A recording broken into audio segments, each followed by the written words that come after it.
पूर्वी भारत की राजनीति में इस वक्त जो कुछ चल रहा है वह किसी राजनीतिक बदलाव से ज्यादा एक रहस्यमयी ऑपरेशन जैसा दिखाई देने लगा है।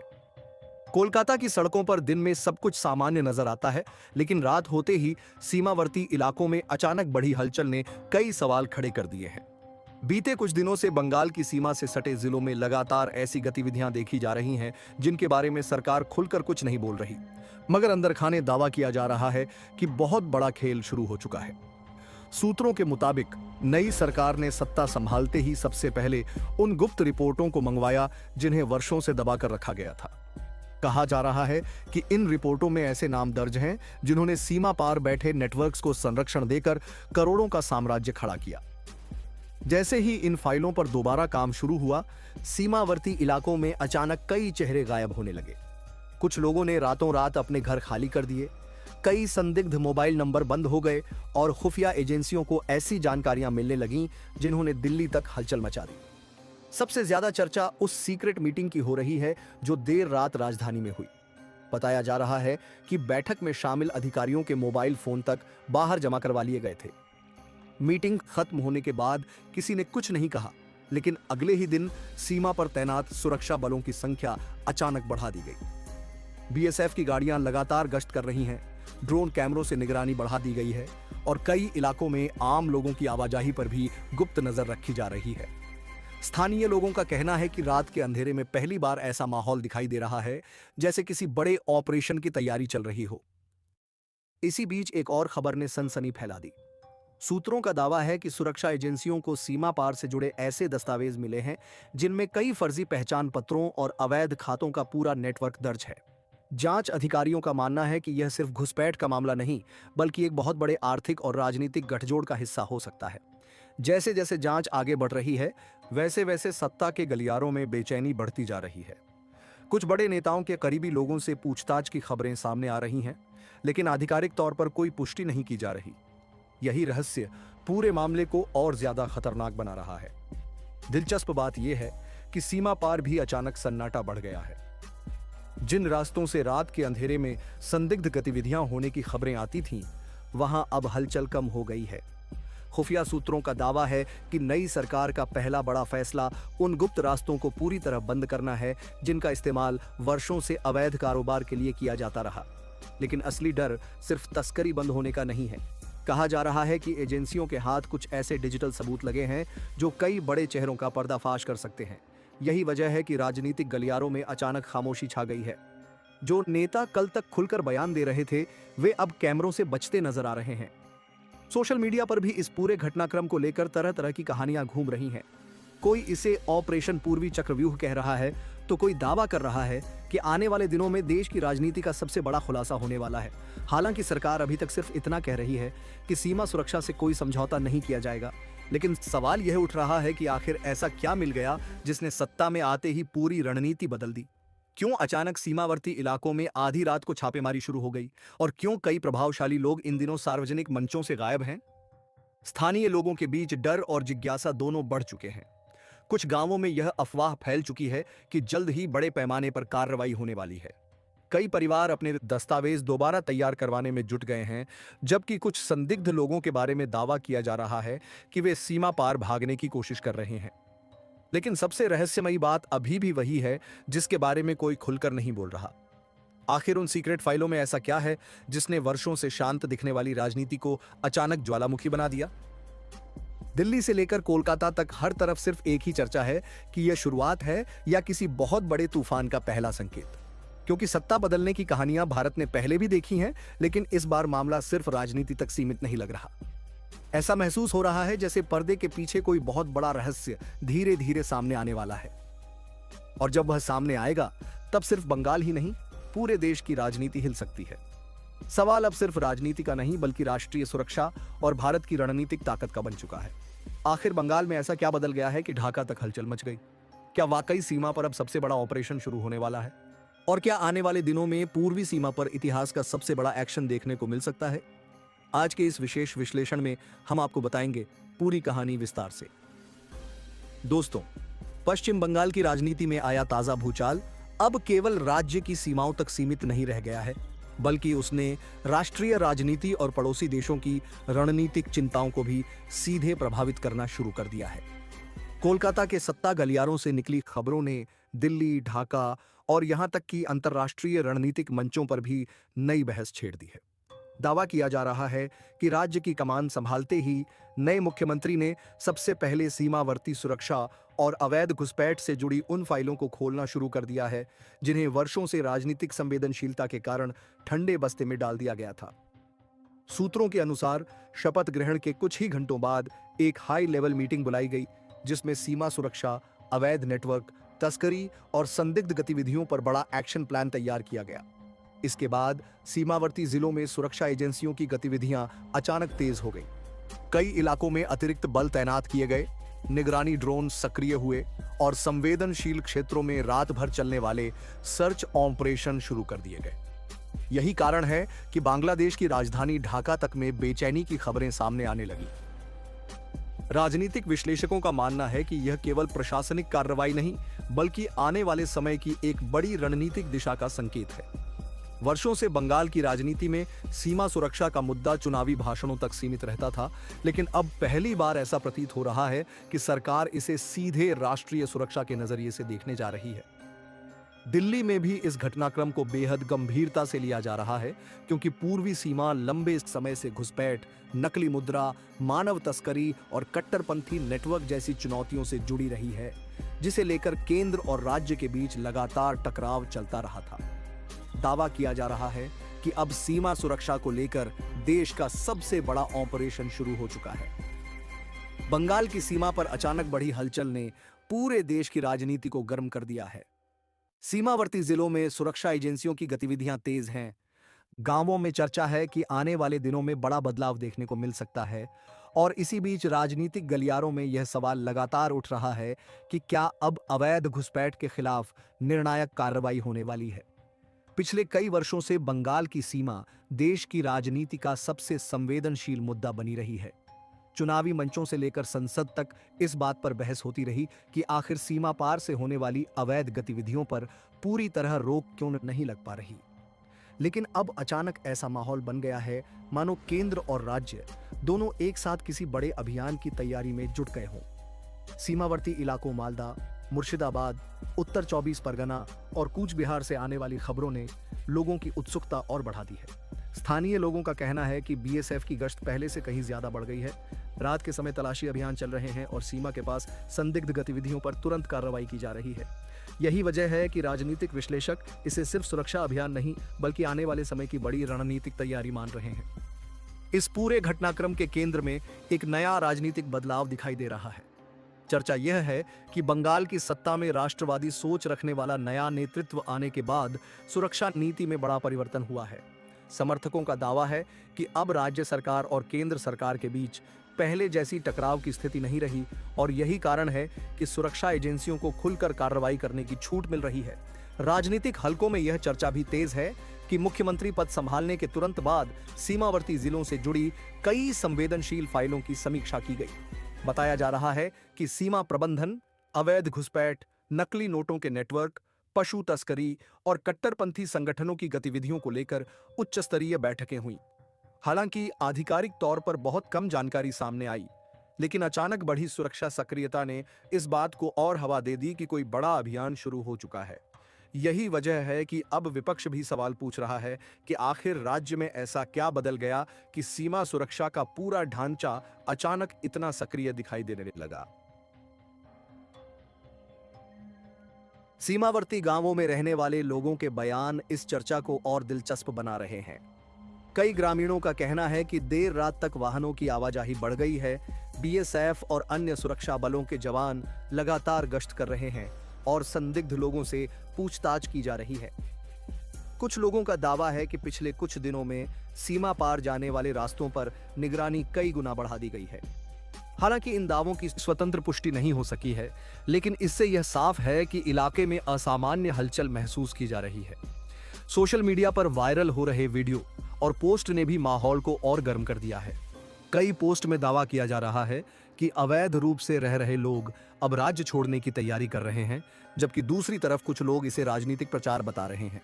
लेकिन इतना जरूर है कि इस पूरे मुद्दे ने आम जनता के बीच सुरक्षा, जनसंख्या संतुलन और राष्ट्रीय पहचान जैसे विषयों को फिर से चर्चा के केंद्र में ला दिया है। अगर इस पूरे घटनाक्रम को राष्ट्रीय राजनीति के नजरिए से देखा जाए तो इसकी अहमियत और बढ़ जाती है। पिछले एक दशक में केंद्र सरकार ने सीमा सुरक्षा को राष्ट्रीय सुरक्षा का सबसे बड़ा आधार बताया है। जम्मू कश्मीर से लेकर पूर्वोत्तर तक कई इलाकों में सुरक्षा रणनीति को मजबूत किया गया। ऐसे में बंगाल हमेशा एक संवेदनशील बिंदु माना गया, क्योंकि यहां की सीमा लंबी, जटिल और कई जगहों पर आबादी के बेहद करीब है। विशेषज्ञों का मानना है कि अगर किसी राज्य सरकार और केंद्र सरकार के बीच तालमेल मजबूत हो जाए तो सीमा प्रबंधन में बड़ा बदलाव संभव है। यही कारण है कि अब यह चर्चा हो रही है कि क्या बंगाल में भी उसी मॉडल को लागू करने की तैयारी है जिसे पहले अन्य संवेदनशील क्षेत्रों में अपनाया गया था। कुछ रणनीतिक विशेषज्ञों का मानना है कि आने वाले समय में टेक्नोलॉजी आधारित निगरानी, ड्रोन सर्विलांस, स्मार्ट फेंसिंग और डिजिटल पहचान सत्यापन को और तेज किया जा सकता है। अगर ऐसा हुआ तो अवैध घुसपैठ के नेटवर्क को बड़ा झटका लग सकता है। लेकिन इस कहानी का दूसरा पक्ष भी उतना ही महत्वपूर्ण है। विपक्षी दलों का आरोप है कि सीमा सुरक्षा के नाम पर डर का माहौल बनाया जा रहा है। उनका कहना है कि हर बार चुनाव से पहले घुसपैठ का मुद्दा उछाला जाता है ताकि राजनीतिक ध्रुवीकरण हो सके।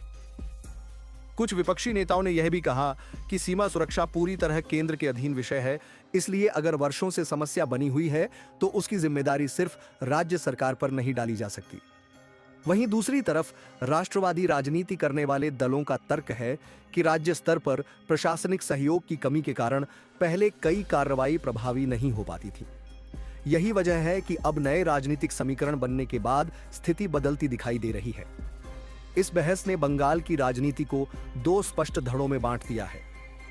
एक पक्ष इसे राष्ट्रीय सुरक्षा की निर्णायक लड़ाई बता रहा है तो दूसरा पक्ष इसे राजनीतिक नैरेटिव तैयार करने की रणनीति मान रहा है। सीमा सुरक्षा से जुड़ा यह मुद्दा सिर्फ भारत तक सीमित नहीं है। पड़ोसी देश बांग्लादेश में भी इस पर लगातार नजर रखी जा रही है। वहां के मीडिया और राजनीतिक हलकों में चर्चा है कि अगर भारत सीमा प्रबंधन को पूरी तरह सख्त कर देता है तो इसका सीधा असर सीमा पार के कई नेटवर्कों पर पड़ेगा। विशेषज्ञों का कहना है कि अवैध व्यापार, नकली दस्तावेजों का कारोबार और मानव तस्करी जैसी गतिविधियों से जुड़े गिरोह सबसे ज्यादा प्रभावित होंगे। यही कारण है कि बांग्लादेश के भीतर भी इस विषय पर चिंता दिखाई दे रही है। हालांकि दोनों देशों के बीच आधिकारिक स्तर पर संबंध सामान्य बनाए रखने की कोशिश की जा रही है, लेकिन जमीनी स्तर पर बढ़ती सुरक्षा गतिविधियों ने नई चर्चाओं को जन्म दे दिया है। कुछ रणनीतिक विश्लेषकों का मानना है कि अगर सीमा पूरी तरह तकनीकी निगरानी के दायरे में आ जाती है तो भविष्य में दक्षिण एशिया की सुरक्षा राजनीति का संतुलन बदल सकता है। इस पूरे घटनाक्रम में सबसे ज्यादा चर्चा जिस बात की हो रही है वह है तथाकथित ऑपरेशन क्लीन।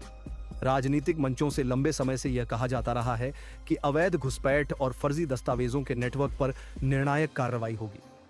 अब जब सीमावर्ती जिलों में अचानक सक्रियता बढ़ी है तो समर्थक इसे उसी अभियान की शुरुआत मान रहे हैं।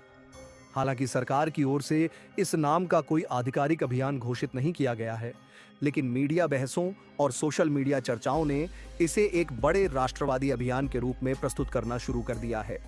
यही कारण है कि लोगों के बीच उत्सुकता और बढ़ती जा रही है।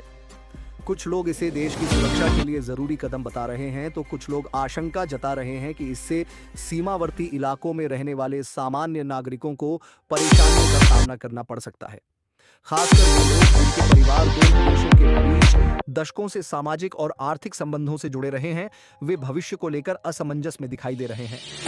सुरक्षा विशेषज्ञों का मानना है कि सीमा प्रबंधन सिर्फ सैनिक तैनाती का मुद्दा नहीं होता, बल्कि यह एक व्यापक प्रशासनिक प्रक्रिया है। इसमें स्थानीय पुलिस, खुफिया एजेंसियां, केंद्रीय बल, तकनीकी निगरानी और राजनीतिक इच्छाशक्ति सभी की भूमिका होती है।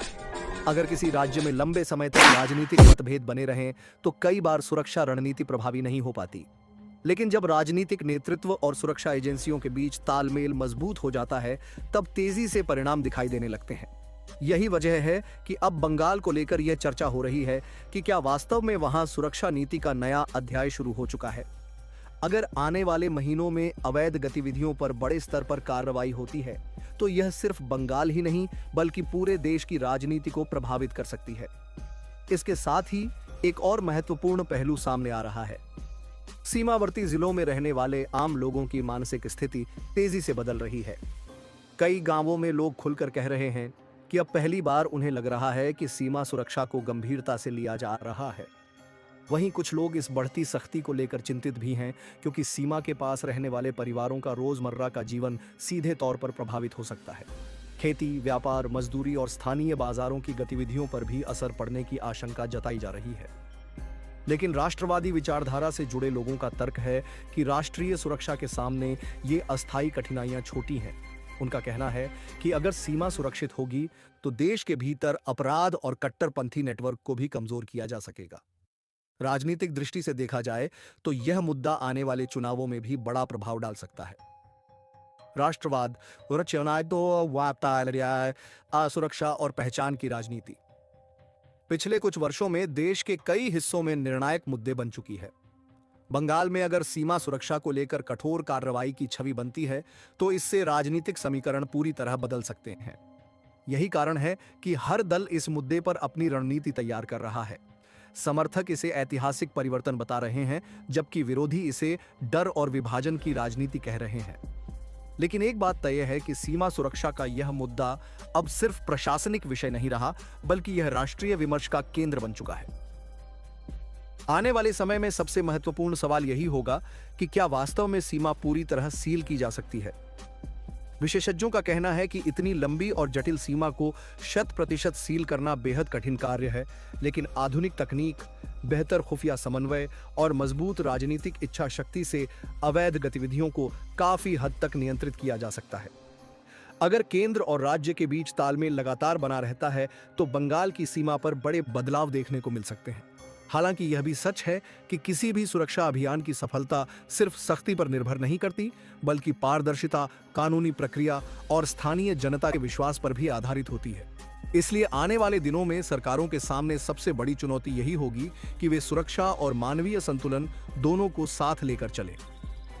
फिलहाल बंगाल की सीमा पर बढ़ी हलचल ने पूरे देश का ध्यान अपनी ओर खींच लिया है। लोग जानना चाहते हैं कि क्या यह सिर्फ राजनीतिक संदेश है या वास्तव में किसी बड़े अभियान की शुरुआत। सीमावर्ती इलाकों से आ रही खबरें, बढ़ती सुरक्षा गतिविधियां और राजनीतिक बयानबाजी ने माहौल को बेहद संवेदनशील बना दिया है। लेकिन अंतिम सच वही होगा जो आने वाले महीनों में जमीन पर दिखाई देगा। अगर अवैध नेटवर्क पर निर्णायक प्रहार होता है, सीमा प्रबंधन मजबूत होता है और सुरक्षा एजेंसियों को ठोस सफलता मिलती है, तो यह भारतीय सुरक्षा इतिहास का बड़ा अध्याय बन सकता है। वहीं अगर यह सिर्फ राजनीतिक शोर साबित हुआ तो जनता के बीच निराशा भी पैदा हो सकती है। फिलहाल इतना तय है कि बंगाल की सीमा अब सिर्फ एक भौगोलिक रेखा नहीं रही, बल्कि यह राष्ट्रीय राजनीति, सुरक्षा रणनीति और दक्षिण एशियाई भू राजनीति का सबसे चर्चित केंद्र बन चुकी है। ऐसा क्या आदेश निकाला गया है कि बांग्लादेश के गृह मंत्री तक को आपातकालीन बयान जारी करना पड़ गया। आज के इस विशेष विश्लेषण में हम आपको वह एक्सक्लूसिव जानकारी देंगे जो आपको कहीं और नहीं मिलेगी। हम बताएंगे कि कैसे शुभेंदु अधिकारी के एक फैसले ने बांग्लादेशी घुसपैठियों के डंकी रूट को हमेशा के लिए बंद करने की तैयारी कर ली है। क्या वाकई सेना ने बॉर्डर पर मोर्चा संभाल लिया है?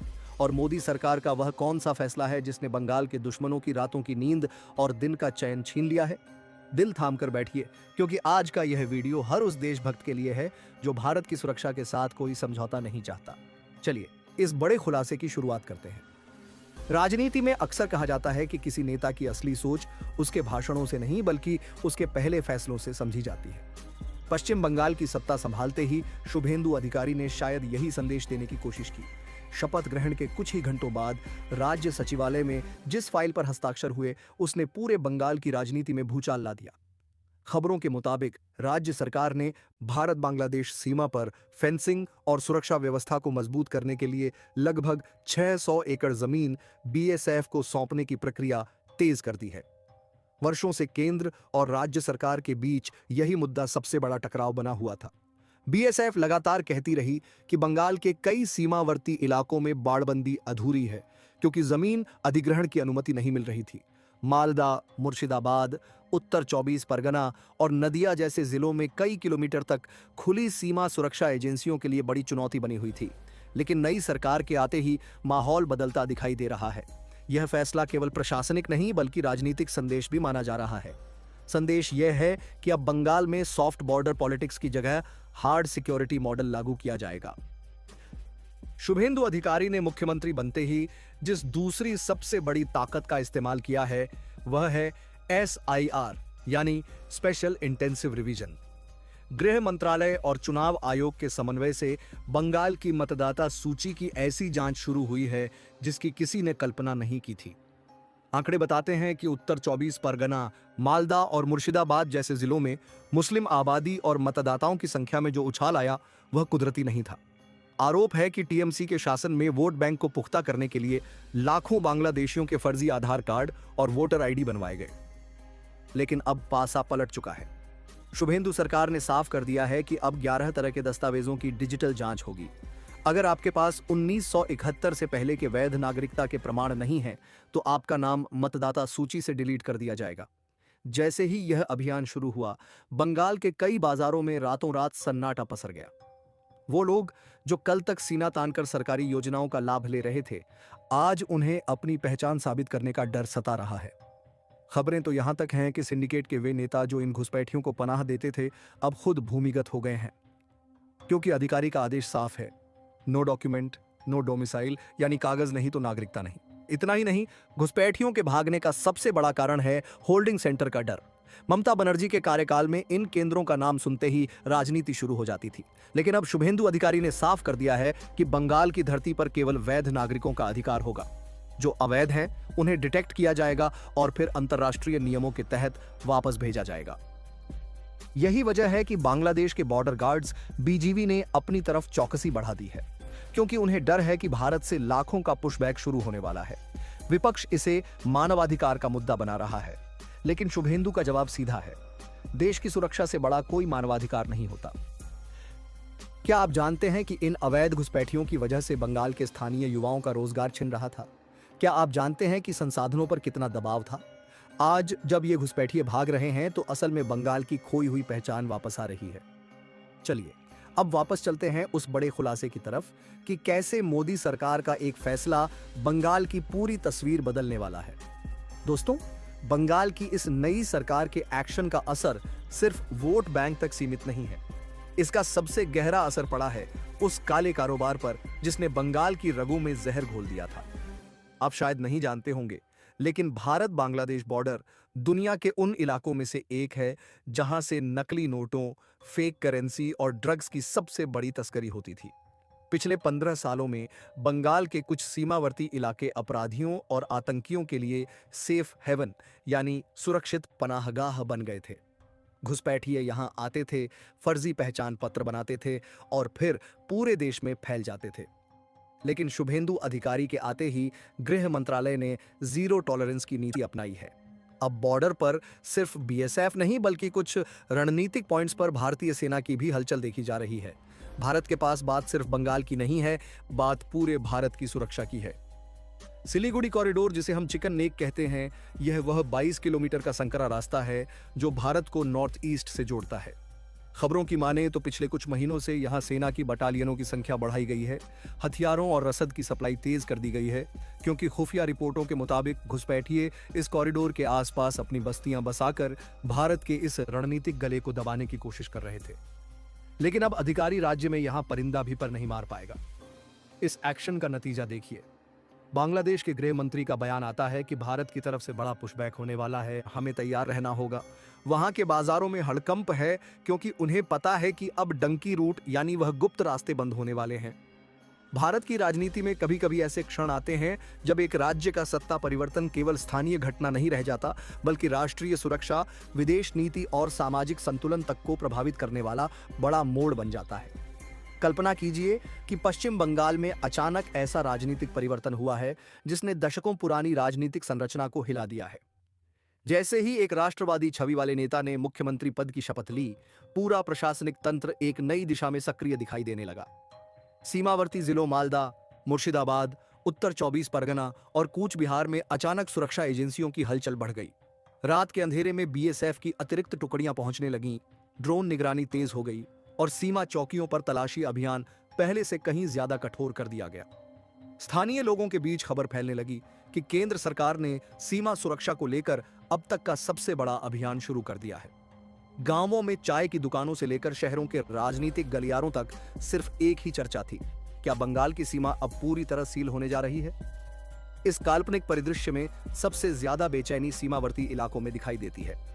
वर्षों से खुले रास्तों, अवैध व्यापार और कथित घुसपैठ के आरोपों के बीच जी रहे लोग अचानक खुद को एक नई वास्तविकता के सामने पाते हैं। हर सड़क पर पुलिस की गाड़ियां, हर नदी घाट पर निगरानी, हर संदिग्ध गतिविधि पर पूछताछ, मानो पूरा राज्य किसी बड़े सुरक्षा अभियान का हिस्सा बन गया हो। प्रशासन दावा करता है कि यह सब केवल राष्ट्रीय सुरक्षा के लिए है, लेकिन विपक्ष आरोप लगाता है कि सरकार डर का माहौल बनाकर राजनीतिक लाभ लेना चाहती है।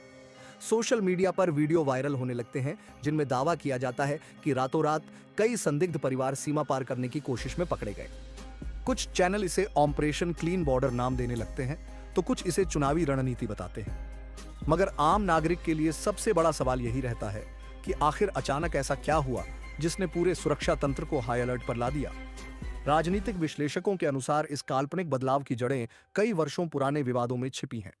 लंबे समय से यह आरोप लगाया जाता रहा कि बंगाल की सीमा पूरी तरह सुरक्षित नहीं है और अवैध घुसपैठ, नकली मुद्रा, मादक पदार्थों की तस्करी तथा कट्टरपंथी नेटवर्क यहां सक्रिय हैं।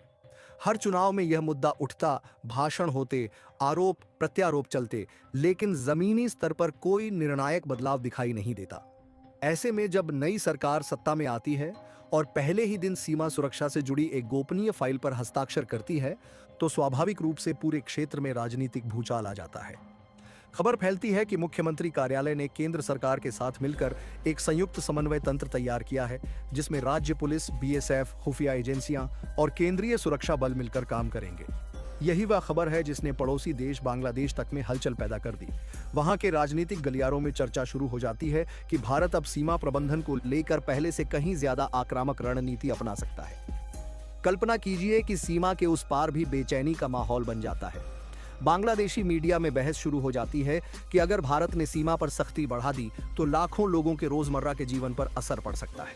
सीमावर्ती व्यापार, रिश्तेदारी, छोटे कारोबार और स्थानीय आवागमन पर बड़ा प्रभाव पड़ने की आशंका जताई जाती है। कट्टरपंथी संगठनों के भीतर भी चिंता बढ़ने लगती है कि कहीं भारत सीमा पार गतिविधियों पर बड़ा प्रहार करने की तैयारी तो नहीं कर रहा। हालांकि आधिकारिक स्तर पर दोनों देशों की सरकारें संयमित बयान देती हैं और कहती हैं कि सीमा सुरक्षा एक सामान्य प्रक्रिया है, लेकिन जमीनी स्तर पर तनाव की फुसफुसाहट लगातार बढ़ती जाती है। यही वह वातावरण है जिसमें अफवाहें सबसे तेजी से फैलती हैं। कोई कहता है कि बड़े पैमाने पर नागरिकता जांच शुरू होने वाली है, कोई दावा करता है कि हजारों लोगों की पहचान सूची तैयार हो चुकी है, तो कोई यह प्रचारित करता है कि सीमावर्ती गांवों को विशेष सुरक्षा क्षेत्र घोषित किया जा सकता है। इस काल्पनिक कहानी में सबसे रोचक भूमिका मीडिया निभाता है। कुछ चैनल लगातार ब्रेकिंग न्यूज चलाते हैं, बॉर्डर पर अब तक का सबसे बड़ा ऑपरेशन, घुसपैठियों में भगदड़, सीमा पार नेटवर्क पर शिकंजा। दूसरी ओर कुछ पत्रकार सवाल उठाते हैं कि क्या इन दावों के पीछे पर्याप्त तथ्य मौजूद हैं या फिर यह राजनीतिक नैरेटिव को मजबूत करने की रणनीति है। लेकिन जब टीवी स्क्रीन पर रात में चल रहे तलाशी अभियानों की तस्वीरें दिखाई देती हैं, जब कैमरे ड्रोन निगरानी और बंकरों की मरम्मत दिखाते हैं, तब आम दर्शक के मन में यह विश्वास बनने लगता है कि कुछ बड़ा जरूर हो रहा है। राजनीतिक दल भी इस माहौल को अपने अपने तरीके से भुनाने लगते हैं। सत्ताधारी पक्ष इसे राष्ट्रीय सुरक्षा की ऐतिहासिक शुरुआत बताता है, जबकि विपक्ष कहता है कि असली मुद्दों, बेरोजगारी, महंगाई और विकास से ध्यान हटाने के लिए डर का वातावरण बनाया जा रहा है। सीमावर्ती गांवों में रहने वाले लोगों की स्थिति सबसे जटिल हो जाती है। एक ओर वे वर्षों से तस्करी और अपराध के कारण असुरक्षा महसूस करते आए हैं, दूसरी ओर अचानक बढ़ी सुरक्षा जांच उनके रोजमर्रा के जीवन को कठिन बना देती है। खेतों तक जाने वाले रास्तों पर चौकियां बन जाती हैं, देर रात आवाजाही पर सवाल पूछे जाते हैं और कई इलाकों में पहचान पत्र जांच आम बात बन जाती है। कुछ लोग राहत महसूस करते हैं कि अब अपराध कम होगा, जबकि कुछ लोगों को डर सताने लगता है कि कहीं निर्दोष नागरिक भी संदेह के घेरे में न आ जाएं। यही द्वंद्व इस पूरे काल्पनिक परिदृश्य को और अधिक संवेदनशील बना देता है। राष्ट्रीय सुरक्षा और मानवीय अधिकारों के बीच संतुलन कैसे बनेगा, यह सबसे बड़ा प्रश्न बनकर उभरता है। नई सरकार की रणनीति केवल सुरक्षा तक सीमित नहीं दिखाई देती। प्रशासनिक स्तर पर भी व्यापक बदलाव शुरू हो जाते हैं। सीमावर्ती जिलों के अधिकारियों को विशेष निर्देश दिए जाते हैं, अवैध दस्तावेजों की जांच के लिए विशेष टीमें बनाई जाती हैं और सरकारी रिकॉर्ड को डिजिटाइज करने का काम तेज कर दिया जाता है। राज्य सरकार दावा करती है कि वर्षों से चली आ रही भ्रष्ट व्यवस्था को खत्म करने के लिए कठोर कदम जरूरी हैं। इस बीच केंद्र सरकार के कुछ मंत्री सार्वजनिक मंचों से बयान देते हैं कि राष्ट्रीय सुरक्षा के साथ कोई समझौता नहीं होगा। इन बयानों से समर्थकों का उत्साह और बढ़ जाता है। सोशल मीडिया पर राष्ट्रवाद से जुड़े नारे ट्रेंड करने लगते हैं और समर्थक इसे नए बंगाल की शुरुआत बताने लगते हैं। मगर आलोचक चेतावनी देते हैं कि अगर राजनीतिक लाभ के लिए सामाजिक ध्रुवीकरण बढ़ाया गया तो इसका असर आने वाले वर्षों तक दिखाई देगा। कल्पना कीजिए कि इसी दौरान खुफिया एजेंसियों को कुछ ऐसे इनपुट मिलते हैं जिनसे सुरक्षा व्यवस्था और कठोर हो जाती है। कथित तौर पर सीमा पार से संचालित कुछ नेटवर्क सक्रिय पाए जाते हैं जो नकली दस्तावेजों, अवैध फंडिंग और कट्टरपंथी गतिविधियों से जुड़े हो सकते हैं। इसके बाद कई जिलों में संयुक्त छापेमारी शुरू होती है। रात भर चलने वाले ऑपरेशनों में कई संदिग्ध लोगों से पूछताछ की जाती है। हालांकि आधिकारिक बयान बेहद सीमित रखे जाते हैं, लेकिन मीडिया में खबरें फैल जाती हैं कि यह केवल शुरुआत है। आम जनता के बीच उत्सुकता और भय दोनों बढ़ने लगते हैं। स्कूलों, बाजारों और रेलवे स्टेशनों पर सुरक्षा बढ़ा दी जाती है। सीमावर्ती क्षेत्रों में रहने वाले लोग कहते हैं कि उन्होंने पहले कभी इतनी बड़ी सुरक्षा तैनाती नहीं देखी। यही कारण है कि अफवाहों का बाजार और गर्म हो जाता है। राजनीतिक दृष्टि से देखा जाए तो यह पूरा काल्पनिक परिदृश्य केवल सीमा सुरक्षा का मामला नहीं रह जाता, बल्कि राष्ट्रीय पहचान और सत्ता संतुलन का प्रतीक बन जाता है। समर्थक कहते हैं कि दशकों बाद किसी सरकार ने कठोर निर्णय लेने का साहस दिखाया है। उनका मानना है कि अगर सीमा पूरी तरह सुरक्षित हो जाए तो राज्य में अपराध और कट्टरपंथ दोनों पर बड़ा प्रहार होगा। दूसरी ओर आलोचक सवाल उठाते हैं कि क्या केवल सुरक्षा बलों की तैनाती से जटिल सामाजिक समस्याओं का समाधान संभव है? क्या सीमा पार संबंधों की ऐतिहासिक और सांस्कृतिक वास्तविकताओं को नजरअंदाज किया जा सकता है? और सबसे बड़ा प्रश्न, क्या भय और सख्ती के सहारे स्थायी शांति स्थापित की जा सकती है?